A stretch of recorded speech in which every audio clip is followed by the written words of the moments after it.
Two things that make you sin. Chapter 2. The flesh, the enemy within. The battle inside every believer. Every human being carries within them a constant inner battle, the war between the flesh and the spirit.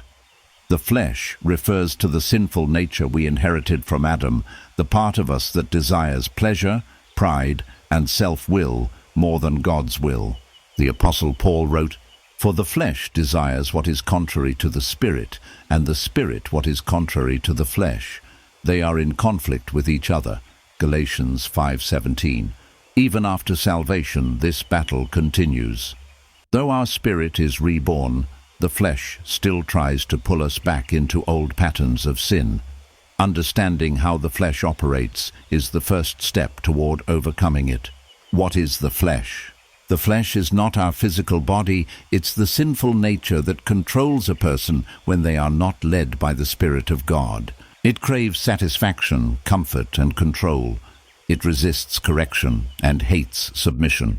Paul described it this way, "For I know that in me, that is in my flesh, nothing good dwells." Romans 7:18. The flesh says, "I want to do what I please." The Spirit says, "Do what God desires." Every choice you make, whether to forgive or to hate, to pray or to ignore, to obey or to sin, is a decision between the flesh and the Spirit. The works of the flesh. Paul lists the works of the flesh clearly in Galatians 5:19-21. The acts of the flesh are obvious: sexual immorality, impurity, lustful pleasures, idolatry, witchcraft, hatred, discord, jealousy, fits of rage, selfish ambition, dissensions, envy, drunkenness, orgies, and the like. These are not just outward sins, many of them begin in the heart. Lust starts with a thought.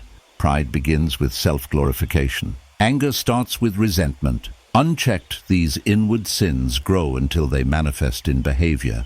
The danger of feeding the flesh. Whatever you feed will grow.